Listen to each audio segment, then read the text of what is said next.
The doctor in front of your name. And there is a sense that those that are in the majority really don't have a sense of just how much anxiety we have going into an interview or walking into a boardroom where nobody looks like us and we know we're going to be scrutinized. And I think that internal work of us looking at, why am I code switching? Why am I afraid to go in an interview with my afro? Why do I think that, if someone's talking over me, instead of me saying, hey, can you let me finish? It's better for me just to be quiet or just laugh it off like it's not a big deal. It is a big deal and it shouldn't happen. And I'm very big on, maybe because of also my education background, there's a sense that if you let people get away with bad behavior and don't correct it, it's just like in the classroom. If a student's disruptive and I just let them get away with it, that student is like, oh, okay, open season. And I think that's what Black women have been trained to do. Like, come on, this is the Black tax. No one cares about your tears. No one cares about, and it's not our parents' fault or our teachers' fault or our mentors' fault. Coaches, they did what they thought was needed for us to be able to survive in these predominantly white spaces. But some of the things that we're doing, carrying that burden, not speaking up, not correcting unprofessional behavior, it really is to our detriment. And my thought process is, if anything, if someone made a comment about like my boobs on a call, I would be like, unprofessional. But yet someone can go on, I can go onto a call, and if I have my afro out, it's like, oh my God, your afro. And it's like, that is super unprofessional. That I don't want to be the center of attention for the first 5 minutes of the meeting. It's an icebreaker.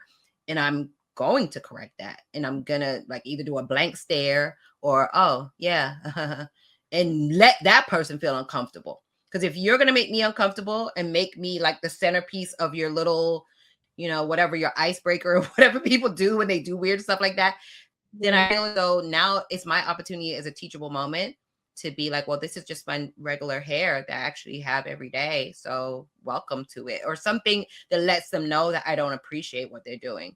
And then typically what I will say after a meeting is I'll say to my boss, hey, such and such keeps interrupting me. Can you like make sure that my contributions are heard, because I feel as though people are interrupting me when I'm trying to get my point out. I've said that up until like the past like month or so, even on the job. So I'm big on educating people. I've even told my boss what a microaggression is and what I don't accept and what I do accept, because it's gotten to the point now where she will interrupt if someone is doing something. I just stop talking and she's like, wait a second, Liz is talking, let her finish, and then you can interject. Because and then we'll get off the call and she'll be like, see, did you see? I checked them right away. Like, we'll have our little one-on-one. She's like, did you see how I checked them? And I'm like, thank you for that.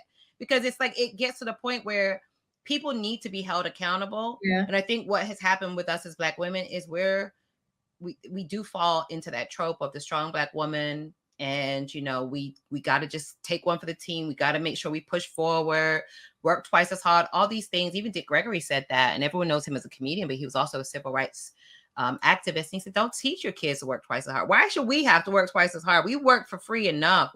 Our legacy is building a country. And I think a lot of times it's like, well, stop bringing that up. We don't want to hear it. It wasn't that long ago. It wasn't dinosaur days that this happened. So, and everything that we've seen in the past 2 years has shown us that we're still living with the repercussions of that.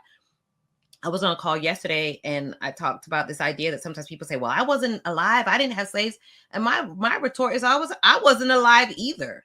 Like, I'm not going to just pretend that everything is fine. I should just be happy to have a seat at the table. But when I get a seat at the table, you're talking over me, interrupting me, making me repeat my points, asking silly questions to derail me.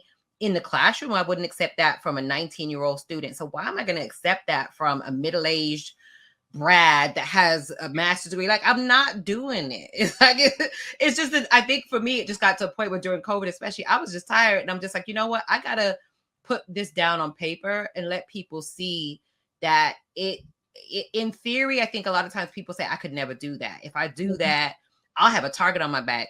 The doctor in front of your